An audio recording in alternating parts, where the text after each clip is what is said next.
أول شيء نشكر السادة المقيمين هذا المهرجان الصغير ضد الإرهاب.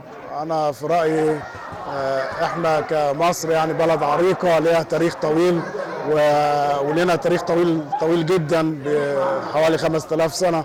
يعني لازم ننتمي إلى هذا ونفكر ونتوحد ونقول إن إحنا مصر، وإحنا مصر طبعا بلد مهمة جدا في الشرق الأوسط. فيعني اللي بيحصل في مصر ده لابد تقريبا هو كان يحصل، بس طبعا ياخد وقت، والوقت طبعا احنا محتاجينه ومفيش صبر في هذا الموضوع. فنتمنى يعني عن طريق الرياضه كيوم كهذا كيوم زي النهارده يوم رياضي يعني يتجمع الناس والمصريين، وما نفترقش. ممكن نفترق في الراي لكن ما نفترقش كاشخاص وما نبقاش اعداء. ده يعني حاجه مهمه جدا. ونتعلم، احنا عايشين في اوروبا، واوروبا الناس طبعا بتفكر وبتتكلم بعقل سليم. ونتمنى مصر باذن الله تكون على خير، ونتوحد لخدمه مصر ونحب مصر ونكون احنا مصر باذن الله تعالى. محمود الاسيوطي صاحب قريه الاسيوطي في مصر والراجل الاعمال البارز في النمسا. بمناسبه هذه الفعاليه الرياضيه الجميله اللي شارك فيها كل عرب النمسا او كل عرب النمسا بعنوان لا للارهاب، يحب تقول ايه للمصريين في مصر؟ احب اقول للمصريين اللي في مصر وللمصريين اللي في النمسا ان ارجعوا. مصر اغلى من اي خلاف. نختلف في كل شيء ولكن لا نختلف ابدا على مصر، ولا احد يختلف على لا للارهاب. ولا للارهاب لا تنطق فقط باللسان ولكن تكون بالقلب، لان في الفتره الاخيره احنا بنسمع كل الاطراف بيقولوا لا للارهاب، ولكن في للاسف قله مصريين غير واعيه بحس ان هي سعيده باي احداث عنف بتحصل في مصر.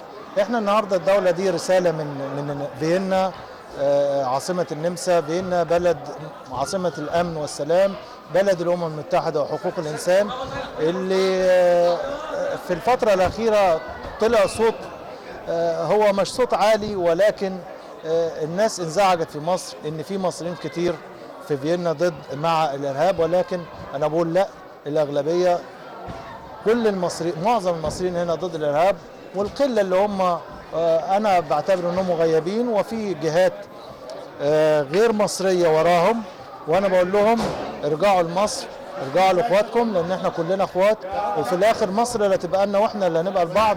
والناس اللي وراكم النهارده هم هيبقوا اعدائكم بكره بعد ما حققوا الهدف.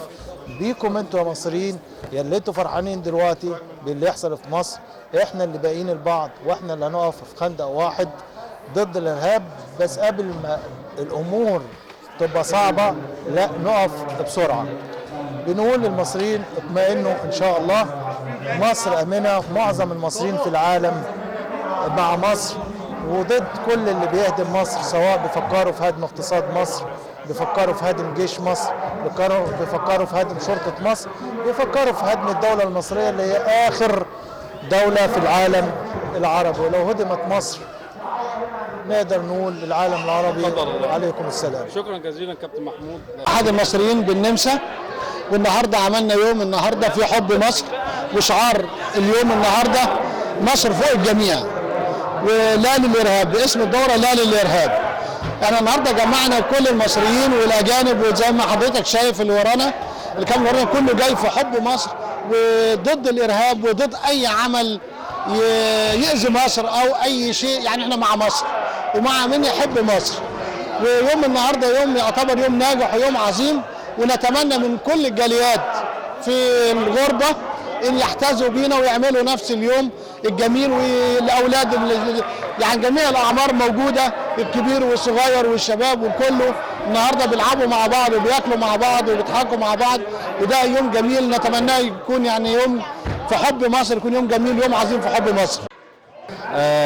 النهارده احنا في فيينا، مصري والنمسا بيحتفلوا هذا الاحتفال او هذه الفعاليه الرياضيه الكبيره لاثبات ان احنا بنحب مصر وبندعم مصر ضد الارهاب، اي ارهاب ايا كان. وبنتمنى من الله سبحانه وتعالى انه يجمع المصريين كلهم على قلب اتقى رجل واحد فيهم.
عسل الله.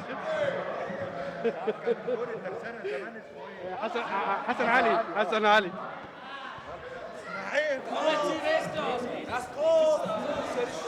عارف حسن علي؟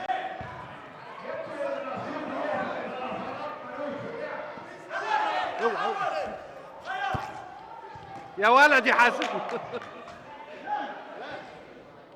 جلال عايز تطير بعد كده. ها جلال تطير بعد كده.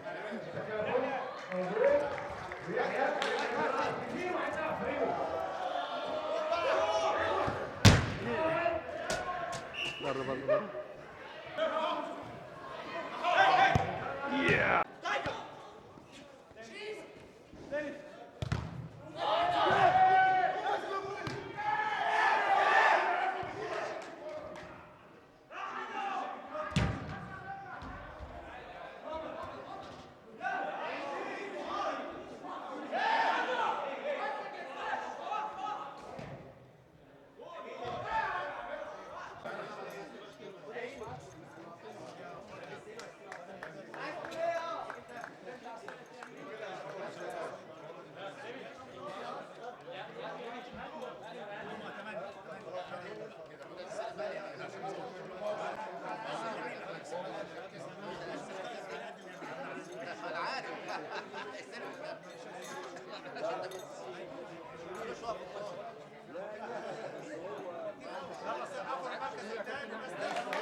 كله